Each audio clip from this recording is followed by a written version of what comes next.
श्री गणेशाय नमः। अथ श्री व्यासकृतां पितृस्तोत्रम्। जाबालिरुवाच गुरुन्वद महाभाग वेदव्यास जगद्गुरु गुरूणां च कस्मात् किं फलमुच्यते। व्यास उवाच माता पिता गुरुश्रेयान् ज्येष्ठभ्राता पितामहः श्वशुरो मातुलश्चैव तथा मातामहः स्मृतः। पितुर्ज्येष्ठः कनिष्ठश्च भ्राता ज्येष्ठा निजस्वसा।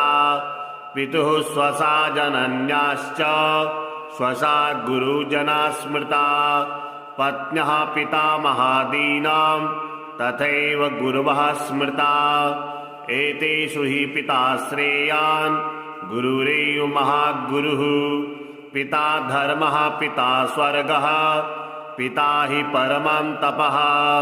पितरि प्रीतिमापन्ने प्रीयन्ते सर्वदेवता।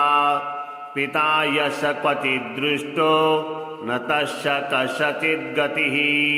जपो दानं तपो होमः स्नानं तीर्थक्रिया विधिः। वृथैव तस्य सर्वाणि कर्माण्यानानि कानिचित्। करोति सर्वदेवेषां पितरां चानुतप्ययः। अनुतापः पितुस्तीव्रां विषां दहति यं स्तुताम्। जपादि विफलं तत्र दग्धशिप्त्युक्तबीजवत्। पित्रार्थे पुण्यकर्माणि कुर्यात् सर्वाणि सस्तुतः। तेनाननुमतोऽप्येवं कुर्वन्नेवावसीदति। यत्नातुः पितरं यस्तु कियत् पुण्यस्य कारयेत् स तत्पुण्यफलं कोटि गुणमाप्नोति संशयाम्। शृणु वक्ष्ये पितुः स्तोत्रम् विष्णवे ब्रह्मणोदितम्। नाभिपद्मोद्भवो येन तुष्टाव पितरं शतम्।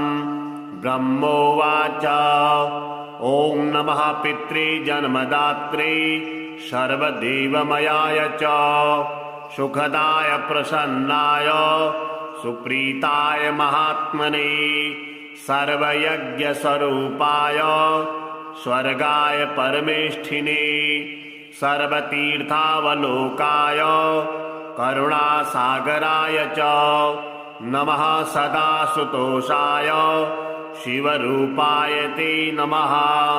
सदा परागशमने सुखाय सुखदाय च दुर्लभं मानुषमिदं येन लब्धं मया वपुः। संभावनीयं धर्मार्थे तस्मै पित्रे नमो नमः। तीर्थस्नानतपोहोम जपादि यस्य दर्शनम् महागुरो च गुरवे तस्मै पित्रे नमो नमः।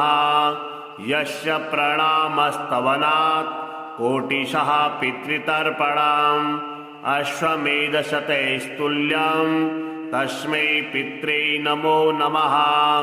इदं स्तोत्रं पितुः पुण्यं यः पठेत् प्रयतो नरः। प्रत्यहं प्रातरुत्थाय पितृश्राद्धदिनेऽपि च स्वजन्मदिवसे साक्षात् पितुरग्रे स्थितोऽपि वा न तस्य दुर्लभं किञ्चित् सर्वज्ञातादिवाञ्छितां। नानापकर्म कृत्वापि यः स्तौति पितरं स्तुतः स ध्रुवं प्रविधायैव प्रायश्चित्तं सुखी भवेत्। पितुः प्रीतिकरो नित्यं सर्वकर्माण्यथार्हति। जाबालिरुवाच गुरुन्वद महाभाग वेदव्यास जगद्गुरु गुरूणां च कस्मात् किं फलमुच्यते। व्यास उवाच माता पिता गुरुश्रेयान् ज्येष्ठभ्राता पितामहः श्वशुरो मातुलश्चैव तथा मातामहः स्मृतः। पितुर्ज्येष्ठा कनिष्ठश्च भ्राता ज्येष्ठा निजस्वसा। पितुः स्वसा जनन्याश्च स्वसा गुरुजना स्मृता। पत्न्यः पितामहादीनां तथैव गुरवः स्मृता। एतेषु हि पिता श्रेयान् गुरुरेव महागुरुः। पिता धर्मः पिता स्वर्गः पिता हि परमं तपः। पितरि प्रीतिमापन्ने प्रीयन्ते सर्वदेवता। पिता यस्य क्वचित् दृष्टो न तस्य कस्यचित् गतिः। जपो दानं तपो होमः स्नानं तीर्थक्रिया विधिः। वृथैव तस्य सर्वाणि कर्माण्यानानि कानिचित्। करोति सर्वदेवेषां पितरां चानुतप्ययः। अनुतापः पितुस्तीव्रां विषां दहति यं स्तुताम्। जपादि विफलं तत्र दग्धशिप्त्युक्तबीजवत्। पित्रार्थे पुण्यकर्माणि कुर्यात् सर्वाणि सस्तुतः। तेनाननुमतोऽप्येवं कुर्वन्नेवावसीदति। यत्नातुः पितरं यस्तु कियत् पुण्यस्य कारयेत् स तत्पुण्यफलं कोटि गुणमाप्नोति संशयाम्। शृणु वक्ष्ये पितुः स्तोत्रं विष्णवे ब्रह्मणोदितं। नाभिपद्मोद्भवो येन तुष्टाव पितरं शतम्। ब्रह्मोवाच ॐ नमः पित्रे जन्मदात्रे सर्वदेवमयाय च सुखदाय प्रसन्नाय सुप्रीताय महात्मने सर्वयज्ञस्वरूपाय स्वर्गाय परमेष्ठिने सर्वतीर्थावलोकाय करुणासागराय च नमः। सदा सुतोषाय शिवरूपाय ते नमः। सदा परादशमणे सुखाय सुखदाय च दुर्लभं मानुषमिदं येन लब्धं मया वपुः। संभावनीयं धर्मार्थे तस्मै पित्रे नमो नमः। तीर्थस्नानतपोहोम जपादि यस्य दर्शनं महागुरो च गुरवे तस्मै पित्रे नमो नमः। यस्य प्रणामस्तवनात् कोटिशः पितृतर्पणम् अश्वमेधशतैस्तुल्यं तस्मै पित्रे नमो नमः। इदं स्तोत्रं पितुः पुण्यं यः पठेत् प्रयतो नरः। प्रत्यहं प्रातरुत्थाय पितृश्राद्धदिनेऽपि च स्वजन्मदिवसे साक्षात् पितुरग्रे स्थितोऽपि वा न तस्य दुर्लभं किञ्चित् सर्वज्ञातादिवाञ्छितां।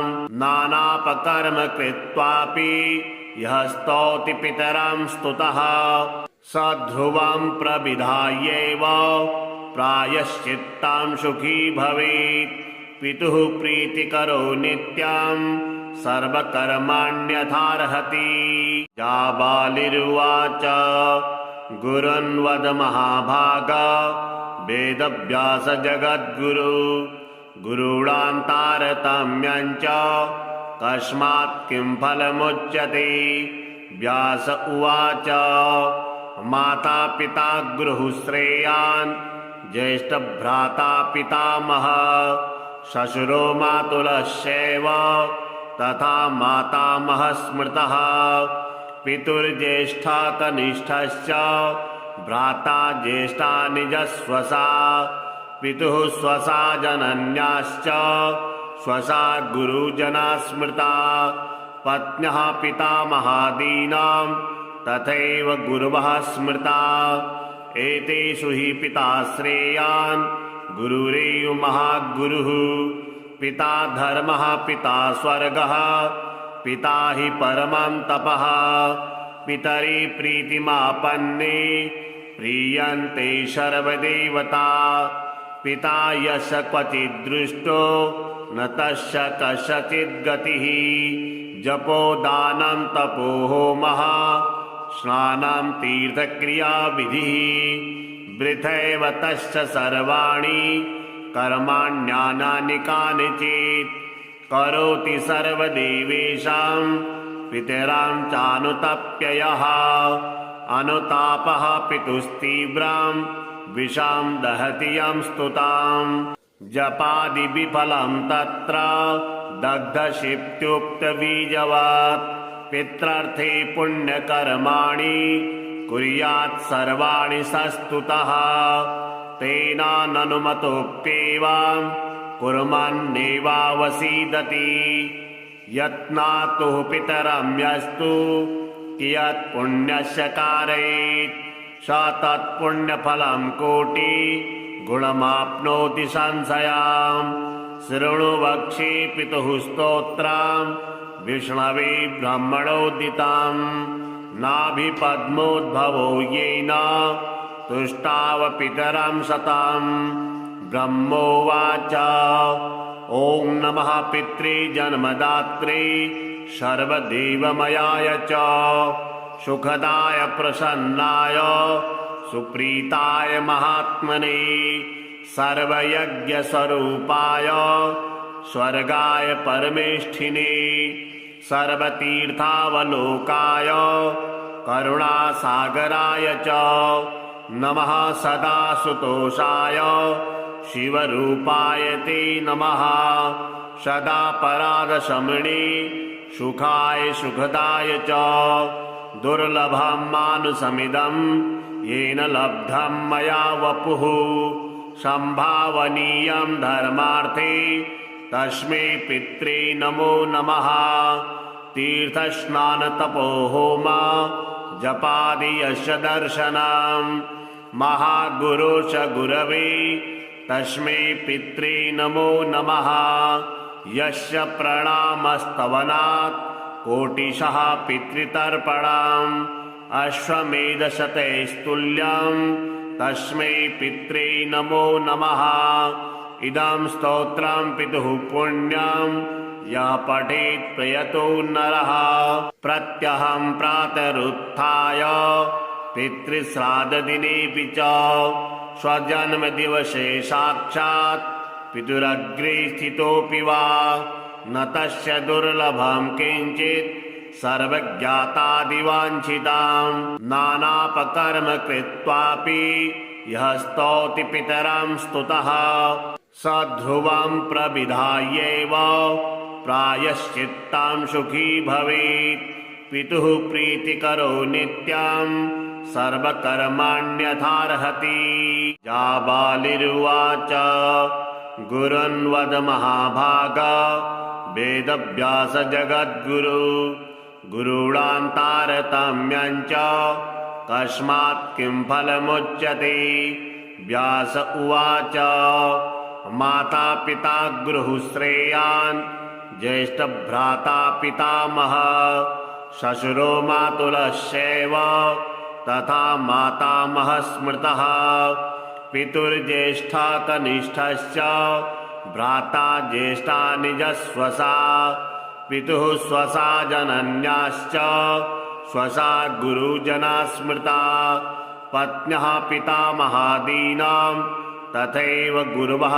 स्मृता एतेषु हि पिता श्रेयान् गुरुरेव महागुरुः पिता धर्मः पिता स्वर्गः पिता हि परमं तपः पितरि प्रीतिमापन्ने प्रीयन्ते सर्वदेवता पिता यश क्वचिद्दृष्टो न तस्य कस्यचिद्गतिः जपो दानं तपो होमः स्नानं तीर्थक्रिया विधिः वृथैव तस्य सर्वाणि कर्माण्यानानि कानिचित् करोति सर्वदेवेषां पितरां चानुतप्ययः अनुतापः पितुस्तीव्रां विषां दहति यं स्तुतां जपादि विफलं तत्र दग्धशिप्त्युक्तबीजवत् पित्रार्थे पुण्यकर्माणि कुर्यात् सर्वाणि सस्तुतः तेनाननुमतोऽप्येवं कुर्वन्नेवावसीदति यत्नातुः पितरं यस्तु कियत् पुण्यस्य कारयेत् स तत्पुण्यफलं कोटि गुणमाप्नोति संशयाम् शृणु वक्ष्ये पितुः स्तोत्रं विष्णवे ब्रह्मणोदितं नाभिपद्मोद्भवो येन तुष्टाव पितरं शतं ब्रह्मोवाच ॐ नमः पितृजन्मदात्रे सर्वदेवमयाय च सुखदाय प्रसन्नाय सुप्रीताय महात्मने सर्वयज्ञस्वरूपाय स्वर्गाय परमेष्ठिने सर्वतीर्थावलोकाय करुणासागराय च नमः सदासुतोषाय शिवरूपाय ते नमः सदा परागशमने सुखाय सुखदाय च दुर्लभं मानुषमिदं येन लब्धं मया वपुः संभावनीयं धर्मार्थे तस्मै पित्रे नमो नमः तीर्थस्नानतपोहोम जपादि यस्य दर्शनं महागुरो च गुरवे तस्मै पित्रे नमो नमः यस्य प्रणामस्तवनात् कोटिशः पितृतर्पणम् अश्वमेधशतैस्तुल्यं तस्मै पित्रे नमो नमः इदं स्तोत्रं पितुः पुण्यं यः पठेत् प्रयतो नरः प्रत्यहं प्रातरुत्थाय पितृश्राद्धदिनेऽपि च स्वजन्मदिवसे साक्षात् पितुरग्रे स्थितोऽपि वा न तस्य दुर्लभं किञ्चित् सर्वज्ञातादिवाञ्छितां नानापकर्म कृत्वापि यः स्तौति पितरं स्तुतः स ध्रुवं प्रविधायैव प्रायश्चित्तं सुखी भवेत् पितुः प्रीतिकरो नित्यं सर्वकर्माण्यथार्हति जाबालिरुवाच गुरुन्वद महाभाग वेदव्यास जगद्गुरु गुरूणां तारतम्यं च कस्मात् किं फलमुच्यते व्यास उवाच माता पिता गुरुश्रेयान् ज्येष्ठभ्राता पितामहः श्वशुरो मातुलश्चैव तथा मातामहः स्मृतः पितुर्ज्येष्ठः कनिष्ठश्च भ्राता ज्येष्ठा निजस्वसा पितुः स्वसा जनन्याश्च स्वसा गुरुजना स्मृता पत्न्यः पितामहादीनां तथैव गुरवः स्मृता एतेषु हि पिता श्रेयान् गुरुरेव महागुरुः पिता धर्मः पिता स्वर्गः पिता हि परमं तपः पितरि प्रीतिमापन्ने प्रीयन्ते सर्वदेवता पिता यस्य क्वचिद्दृष्टो न तस्य कस्यचिद्गतिः जपो दानं तपो होमः स्नानं तीर्थक्रियाविधिः वृथैव तस्य सर्वाणि कर्माण्यानानि कानिचित् करोति सर्वदेवेषां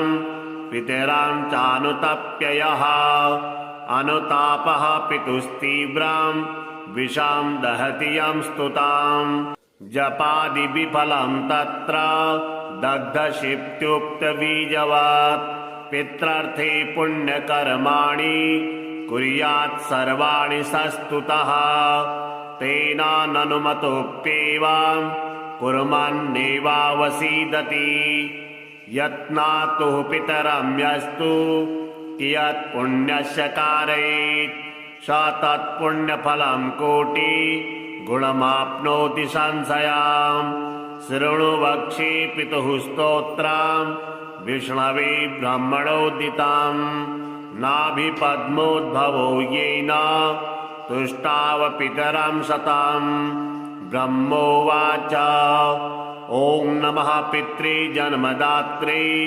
सर्वदेवमयाय च सुखदाय प्रसन्नाय सुप्रीताय महात्मने सर्वयज्ञस्वरूपाय स्वर्गाय परमेष्ठिने सर्वतीर्थावलोकाय करुणासागराय च नमः सदासुतोषाय शिवरूपाय ते नमः सदा परादशमणे सुखाय सुखदाय च दुर्लभं मानुषमिदं येन लब्धं मया वपुः संभावनीयं धर्मार्थे तस्मै पित्रे नमो नमः तीर्थस्नानतपोहोम जपादि यस्य दर्शनं महागुरो च गुरवे तस्मै पित्रे नमो नमः यस्य प्रणामस्तवनात् कोटिशः पितृतर्पणम् अश्वमेधशतैस्तुल्यं तस्मै पित्रे नमो नमः इदं स्तोत्रं पितुः पुण्यं यः पठेत् प्रयतो नरः प्रत्यहं प्रातरुत्थाय पितृश्राद्धदिनेऽपि च स्वजन्मदिवसे साक्षात् पितुरग्रे स्थितोऽपि वा न तस्य दुर्लभं किञ्चित् सर्वज्ञातादिवाञ्छितां नानापकर्म कृत्वापि यः स्तौति पितरं स्तुतः स ध्रुवं प्रविधायैव प्रायश्चित्तं सुखी भवेत् पितुः प्रीतिकरो नित्यं सर्वकर्माण्यथार्हति जाबालिरुवाच गुरुन्वद महाभाग वेदव्यास जगद्गुरु गुरूणां तारतम्यं च कस्मात् किं फलमुच्यते व्यास उवाच माता पिता गुरुश्रेयान् ज्येष्ठभ्राता पितामहः श्वशुरो मातुलश्चैव तथा मातामहः स्मृतः पितुर्ज्येष्ठः कनिष्ठश्च भ्राता ज्येष्ठा निजस्वसा पितुः स्वसा जनन्याश्च स्वसा गुरुजना स्मृता पत्न्यः पितामहादीनां तथैव गुरवः स्मृता एतेषु हि पिता श्रेयान् गुरुरेव महागुरुः पिता धर्मः पिता स्वर्गः पिता हि परमं तपः पितरि प्रीतिमापन्ने प्रीयन्ते सर्वदेवता पिता यश क्वचिद्दृष्टो न तस्य कस्यचित् गतिः जपो दानं तपो होमः स्नानं तीर्थक्रियाविधिः वृथैव तस्य सर्वाणि कर्माण्यानानि कानिचित् करोति सर्वदेवेषां पितरां चानुतप्ययः अनुतापः पितुस्तीव्रां विषां दहति यं स्तुतां जपादि विफलं तत्र दग्धशिप्त्युक्तबीजवत् पित्रार्थे पुण्यकर्माणि कुर्यात् सर्वाणि सस्तुतः तेनाननुमतोऽप्येवं कुर्वन्नेवावसीदति यत्नातुः पितरं यस्तु कियत् पुण्यस्य कारयेत् स तत्पुण्यफलं कोटि गुणमाप्नोति संशयाम् शृणु वक्ष्ये पितुः स्तोत्रं विष्णवे ब्रह्मणोदितं नाभिपद्मोद्भवो येन तुष्टाव पितरं शतं ब्रह्मोवाच ॐ नमः पितृजन्मदात्रे सर्वदेवमयाय च सुखदाय प्रसन्नाय सुप्रीताय महात्मने सर्वयज्ञस्वरूपाय स्वर्गाय परमेष्ठिने सर्वतीर्थावलोकाय करुणासागराय च नमः सदासुतोषाय शिवरूपाय ते नमः सदा परादशमणे सुखाय सुखदाय च दुर्लभं मानुषमिदं येन लब्धं मया वपुः संभावनीयं धर्मार्थे तस्मै पित्रे नमो नमः। तीर्थस्नानतपो होम जपादि यस्य दर्शनं महागुरो च गुरवे तस्मै पित्रे नमो नमः। यस्य प्रणामस्तवनात् कोटिशः पितृतर्पणम् अश्वमेधशतैस्तुल्यं तस्मै पित्रे नमो नमः। इदं स्तोत्रं पितुः पुण्यं यः पठेत् प्रयतो नरः। प्रत्यहं प्रातरुत्थाय पितृश्राद्धदिनेऽपि च स्वजन्मदिवसे साक्षात् पितुरग्रे स्थितोऽपि वा न तस्य दुर्लभं किञ्चित् सर्वज्ञातादिवाञ्छितां नानापकर्म कृत्वापि यः स्तौति पितरं स्तुतः स ध्रुवं प्रविधायैव प्रायश्चित्तं सुखी भवेत्। पितुः प्रीतिकरो नित्यं सर्वकर्माण्यथार्हति। जाबालिरुवाच गुरुन्वद महाभाग वेदव्यास जगद्गुरु गुरूणां तारतम्यं च कस्मात् किं फलमुच्यते। व्यास उवाच माता पिता गुरुश्रेयान् ज्येष्ठभ्राता पितामहः श्वशुरो मातुलश्चैव तथा मातामहः स्मृतः। पितुर्ज्येष्ठः कनिष्ठश्च भ्राता ज्येष्ठा निजस्वसा पितुः स्वसा जनन्याश्च स्वसा गुरुजना स्मृता। पत्न्यः पितामहादीनां तथैव गुरवः स्मृता। एतेषु हि पिता श्रेयान् गुरुरेव महागुरुः। पिता धर्मः पिता स्वर्गः पिता हि परमं तपः। पितरि प्रीतिमापन्ने प्रीयन्ते सर्वदेवता। पिता यश क्वचिद्दृष्टो न तस्य कस्यचित् गतिः। जपो दानं तपो होमः स्नानं तीर्थक्रियाविधिः। वृथैव तस्य सर्वाणि कर्माण्यानानि कानिचित्। करोति सर्वदेवेषां पितरां चानुतप्ययः। अनुतापः पितुस्तीव्रं विषां दहति यं स्तुतां। जपादि विफलं तत्र दग्धशिप्त्युक्तबीजवत्। पित्रार्थे पुण्यकर्माणि कुर्यात् सर्वाणि सस्तुतः। तेनाननुमतोऽप्येवं कुर्वन्नेवावसीदति। यत्नातुः पितरं यस्तु कियत् पुण्यस्य कारयेत् स तत्पुण्यफलं कोटि गुणमाप्नोति संशयम्। शृणु वक्ष्ये पितुः स्तोत्रं विष्णवे ब्रह्मणोदितं। नाभिपद्मोद्भवो येन तुष्टाव पितरं शतं।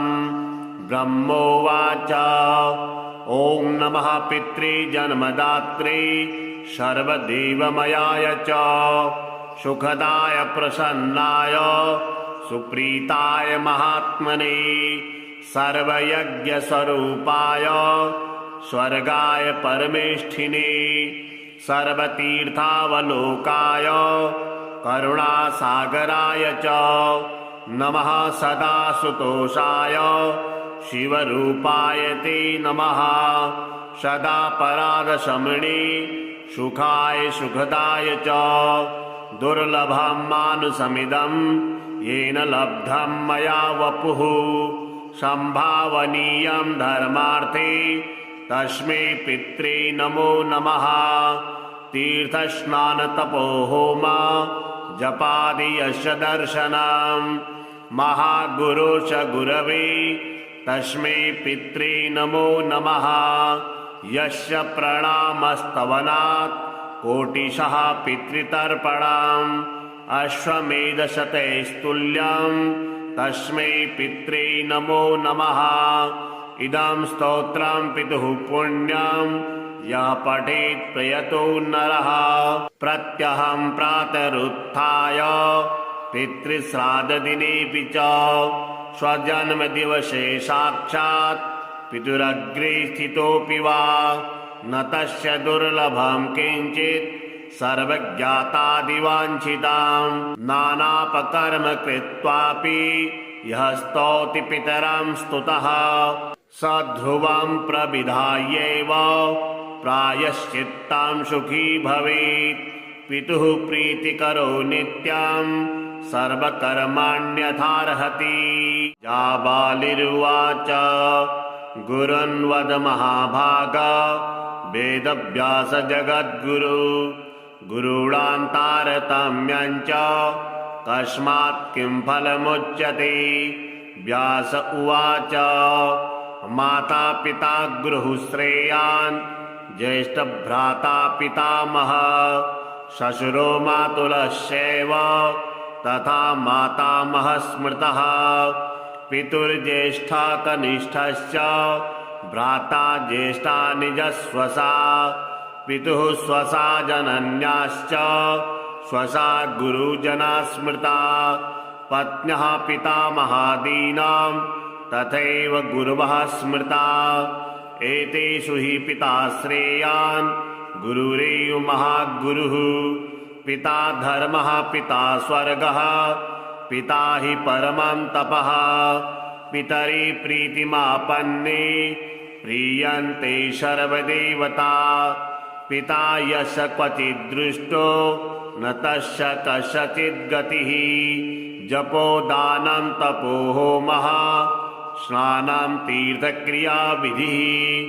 वृथैव तस्य सर्वाणि कर्माण्यानानि कानिचित्। करोति सर्वदेवेषां पितरां चानुतप्ययः।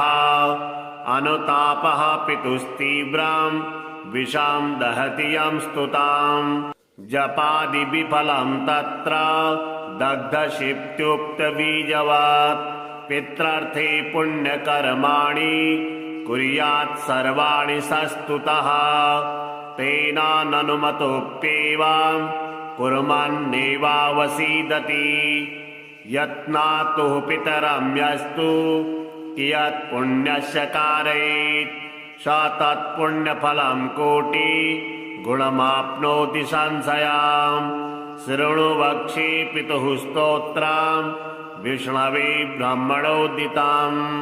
नाभिपद्मोद्भवो येन तुष्टाव पितरं शतं।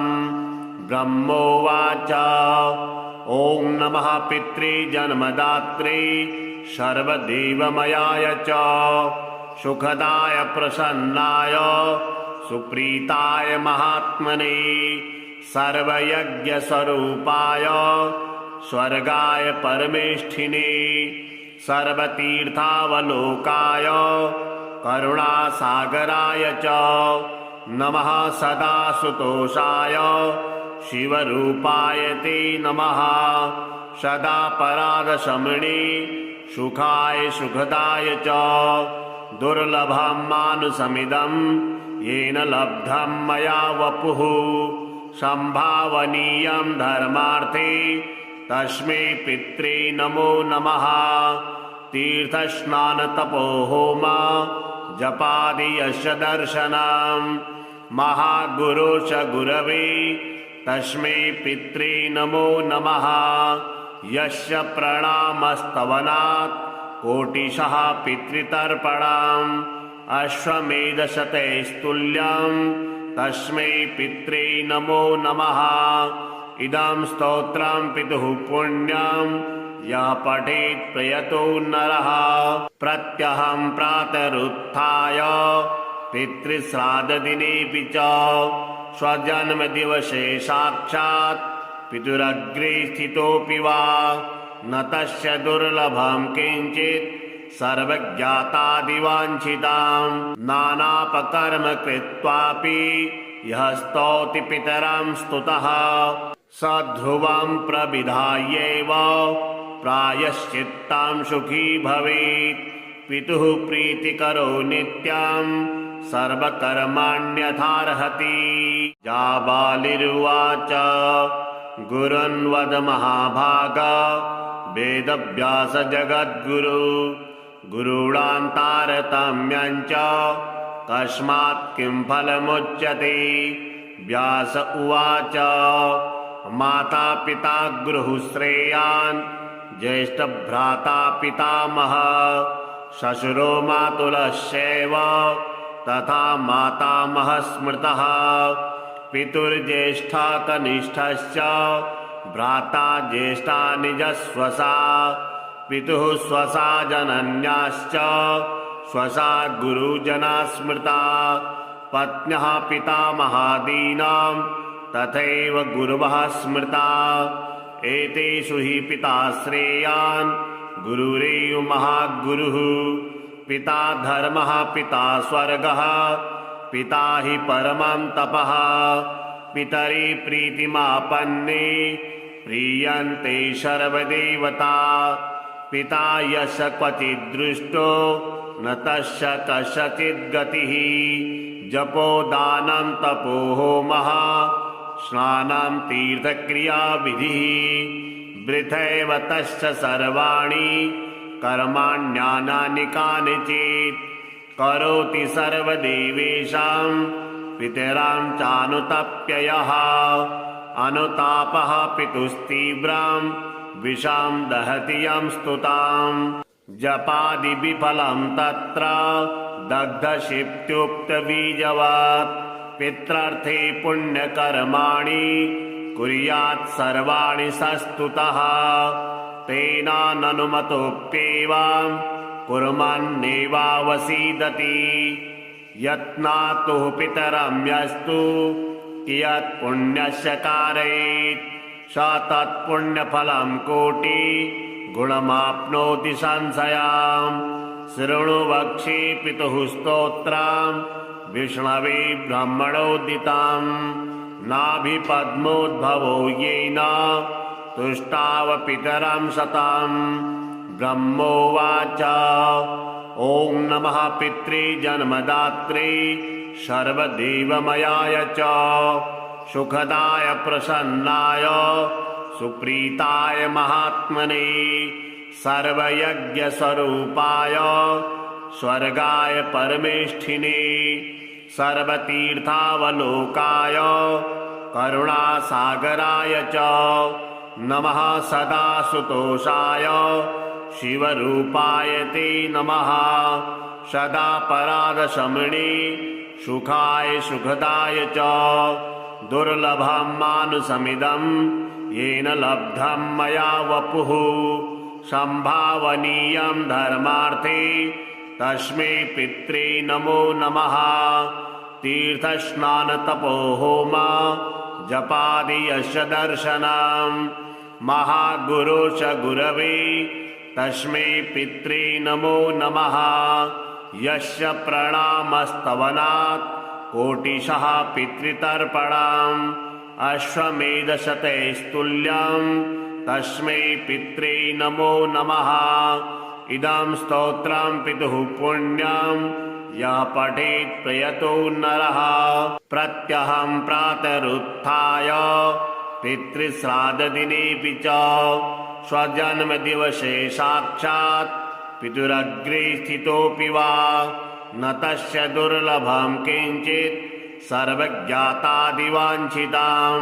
नानापकर्म कृत्वापि यः स्तौति पितरं स्तुतः स ध्रुवं प्रविधायैव प्रायश्चित्तं सुखी भवेत्।